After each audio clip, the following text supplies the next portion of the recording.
Mga tanong sa driver's license exam bago makakuha ng lisensya, asahang madaragdagan pa. Ito'y kasunod ng pagtaas ng bilang ng mga motoristang nasasangkot sa away sa kalsada. Si Karen Villanda sa report. Dagdag na mga tanong sa driver's license exam. Ito ang plano ng Land Transportation Office para masala pa ang mga mabibigyan ng lisensya. Sa harap na rin ito ng dumaraming kaso ng mga motoristang nasasangkot sa away kalsada. Ayon sa LTO, sa mga tanong na ito malalaman kung dapat nga bang bigyan ng lisensya ang aplikante. We consulted HPG also on this. We will continue our staff work on this. No? Dito sa issue ng mga road rage incidents. No?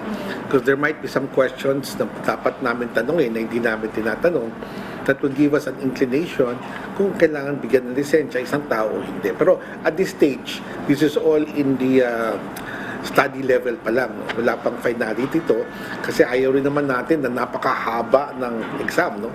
Magsasagawa na ng Strategic Planning Conference ang LTO sa kanilang mga tauhan upang talakayin ang mga dagdag na requirements sa pagkuha ng lisensya. Kabilang na rin dito ang pagsasaayos ng random test kung saan ibibigay na tanong sa mga aplikante ay ukol sa kung anong sasakyan ang kanilang iminamaneho. Pero itinanggi ni LTO Chief Vigor Mendoza na magpo-profiling na sa mga nais kumuha ng lisensya. So the word profile is more to the extent that we want to know the question. Kung may questions ba, no?